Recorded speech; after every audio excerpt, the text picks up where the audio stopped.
കഴിഞ്ഞാൽ ആ കുട്ടീനെ എടുക്കുമ്പോ ഉമ്മ എന്ത് ചെയ്യണം? അൽഹംദുലില്ലാഹ്. ഉറങ്ങി എഴുന്നേൽക്കുമ്പോൾ ചൊല്ലേണ്ട ദിക്റാണ് അൽഹംദുലില്ലാഹ്. ഇപ്പൊ അത്ര പഠിച്ചാൽ മതി. അല്ലദീ അഹ്യാനി ബഅദ മാ അമാതനിയൊക്കെ പിന്നെ പറയാ. ഇത് ഒരു ചെറിയ കുട്ടി തൊട്ടിലിൽ നിന്ന് എന്നും ഉമ്മ തന്നെ എടുക്കുന്ന സമയത്ത് അൽഹംദുലില്ലാഹ് അൽഹംദുലില്ലാഹ് എന്ന് ചൊല്ലുന്നത് കേട്ടാൽ ആ വിവരം ആ കുട്ടിയുടെ മനസ്സിലുണ്ടാകും. ഉണർന്ന് എഴുന്നേൽക്കുമ്പം പടച്ചോനെ സ്തുതിക്കണമെന്ന് ആ കുട്ടി അതാ പഠിക്കുകയാണ്.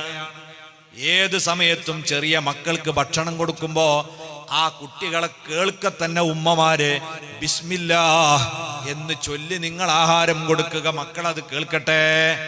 ഭക്ഷണം കഴിച്ചു കഴിയുമ്പം അൽഹംദുലില്ലാഹ് എന്ന് നിങ്ങൾ പറയണം, അവർ കേൾക്കട്ടെ. ഇതുപോലെ വീട്ടില് കുട്ടികൾക്ക് മൂത്രമൊഴിക്കാണ്ട് എന്ന് പറയുമ്പം നമ്മളിങ്ങനെ കൊണ്ടാക്കല്ലതാ മൂത്രപ്പുരയിൽ. ആ മൂത്രപ്പന്റെ എടുത്തെത്തുമ്പോ ബിസ്മില്ലാഹ് അത് അവിടുന്ന് നമ്മൾ പറയാം. അവിടുന്ന് മൂത്രമൊഴിച്ച് കഴിഞ്ഞ് വന്നാവാ പുറത്തിറങ്ങുമ്പോ അൽഹംദുലില്ലാഹ്. ഇങ്ങനെയാണ് കുട്ടികളെ അദബ് പഠിപ്പിക്കേണ്ടത്. പിന്നെ നഴ്സറി ഘട്ടത്തിൽ ചെറിയ ചെറിയ പണികളൊക്കെ അവർ കൊണ്ട് ചെയ്യിപ്പിക്കണം. ഭാരമുള്ള ജോലി എന്നല്ല. ഒന്ന്, കുപ്പായം ഇടുക. കുപ്പായത്തിന്റെ കുടുക്കൊക്കെ ആരെ കൊണ്ട് തന്നെ ഇടിക്കണം? കുട്ടികളെ കൊണ്ട് ഇടിക്കണം. അതെന്തിനാ? ഒരു കുടുക്ക് അത് ഓൾസ് തെറ്റാതെ. പലപ്പോഴും കുട്ടികൾ കുടുക്കിടൽ എങ്ങനെ ആയിരിക്കും? ഒന്ന് താഴോട്ടൊന്ന് മേലോട്ടും ഉണ്ടാകുക അല്ലെ.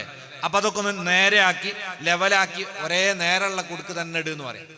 അതൊക്കെ ഇവരെ ബുദ്ധിയുടെ വളർച്ചയ്ക്ക് കാരണമാവുന്നതാണ്. കാരണം ഒരു സാധനം ഇങ്ങനെ കയ്യിൽ പിടിച്ചിട്ട് കറക്റ്റ് ഇടുമ്പോൾ അതിന് ബുദ്ധി നന്നായി പ്രവർത്തിക്കണം. അപ്പൊ കുട്ടികൾ നന്നായി പഠിക്കുന്ന കുട്ടികളാകണമെങ്കിൽ ഇങ്ങനത്തെ ജോലി അവരോട് ചെയ്യിപ്പിക്കും.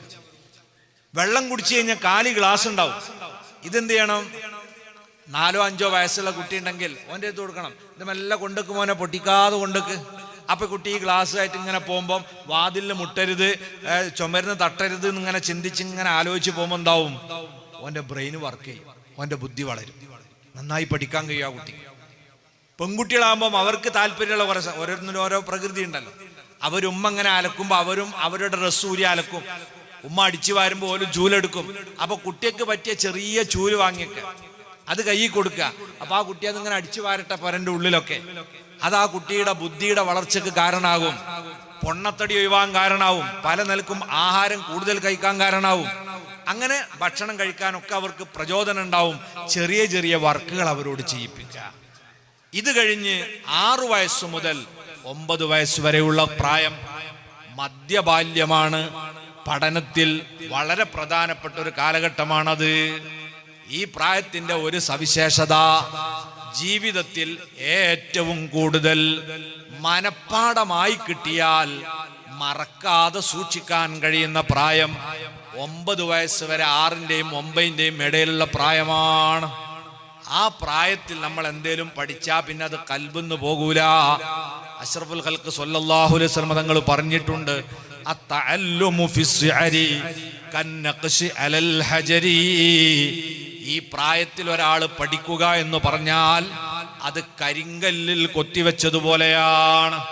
ഇമാമുന ശാഫിഈ റളിയല്ലാഹു തആല മഹാനവറുകളുടെ ആണ്ടിന്റെ മാസവും കൂടിയാണ്. അവിടുത്തെ ദറജ അല്ലാഹു തആല ഏറ്റി കൊടുക്കട്ടെ. കഴിഞ്ഞ റജബ് മാസം ബഹുമാനപ്പെട്ട ഇമാം ഷാഫിഈ തങ്ങള് 7 വയസ്സായപ്പോൾ പരിശുദ്ധ ഖുർആൻ മുഴുവനും മനഃപ്പാഠമാക്കിയിരുന്നു.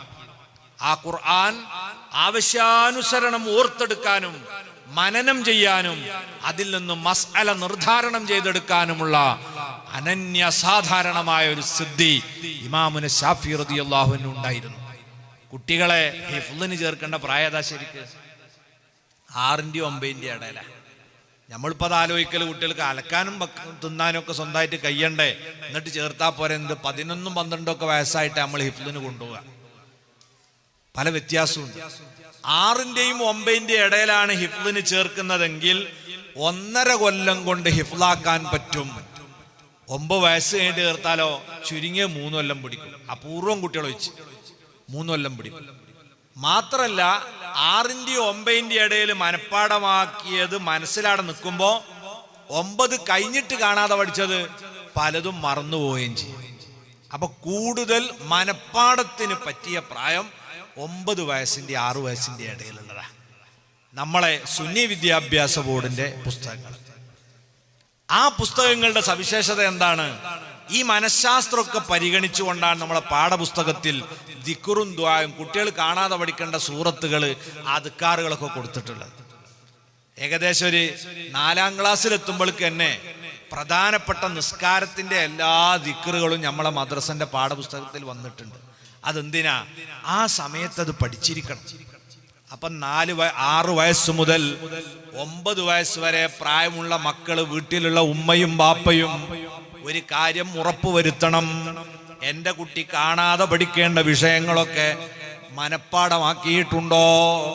അവൻ അത്തഹിയാത്തറിയോ, കുനൂത്തറിയോ, നിസ്കാരത്തിലെ മറ്റ് ദിക്റുകൾ അറിയോ, പ്രാർത്ഥന അറിയോ, വുളൂഇന്റെ ശേഷം ബാങ്കിന്റെ പിറകെ ഇതൊക്കെ അവൻ അറിയോ? യാസീൻ അവന്റെ മനസ്സിലുണ്ടോ? തബാറക്ക് അവന്റെ ഹൃദയത്തിലുണ്ടോ? മുഹമ്മദുർ റസൂലുള്ളാഹി സ്വല്ലല്ലാഹു അലൈഹി വസല്ലം തങ്ങൾ പറഞ്ഞിട്ടുണ്ട്, സൂറത്ത് തബാറക്ക എൻ്റെ ഉമ്മത്തിലെ മുഴുവൻ അംഗങ്ങളുടെയും മനസ്സിലുണ്ടാകണമെന്ന് ഞാൻ അഭിലഷിക്കുന്നുണ്ട്. അള്ളാന്റെ റസൂലിന്റെ ഈ അഭിലാഷം നമ്മളൊക്കെ മക്കളിലൂടെയെങ്കിലും നമുക്ക് സാധിപ്പിച്ചു കൊടുക്കണം. വലിയ വലിയ സമ്മാനങ്ങൾ പ്രഖ്യാപിച്ചിട്ടാണെങ്കിലും നിങ്ങളെ കുട്ടികളെ നിങ്ങൾ മോട്ടിവേറ്റ് ചെയ്ത് ഈ സൂറത്ത് മനഃപ്പാടമാക്കിക്കാൻ ശ്രമിക്കണം. ഒരു 10 വയസ്സാകുമ്പോഴേക്ക് തബാറക്ക് കാണാതെ പഠിക്കട്ടെ. ഖബറിൽ ചെല്ലുമ്പോൾ ഞമ്മക്കൊക്കെ പ്രതിരോധത്തിനുണ്ടാകുന്ന സൂറത്താണ്. അപ്പൊ അങ്ങനെയുള്ള മനഃപ്പാടമാക്കേണ്ടതൊക്കെ ഇവരെ കൽബിലുണ്ടാണ്. സൂറത്ത് യാസീൻ അതിവരെ ഹൃദയത്തിലുണ്ടാവണം. ആ രീതിയിൽ നമ്മൾ ശ്രദ്ധിക്കുക. പിന്നെ ഈ പ്രായത്തിന്റെ മറ്റൊരു സവിശേഷത, പരിശീലനം കൊടുക്കേണ്ട പ്രായമാണ്.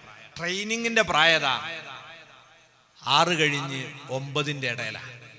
ലോകം കണ്ട ഏറ്റവും വലിയ മനഃശാസ്ത്രജ്ഞനുണ്ട്, വേറെ ആരുമല്ല, സയ്യിദുൽ വറാ മുഹമ്മദുർ റസൂലുള്ളാഹി സ്വല്ലല്ലാഹു അലൈഹി വസല്ലമ തങ്ങളാണത്.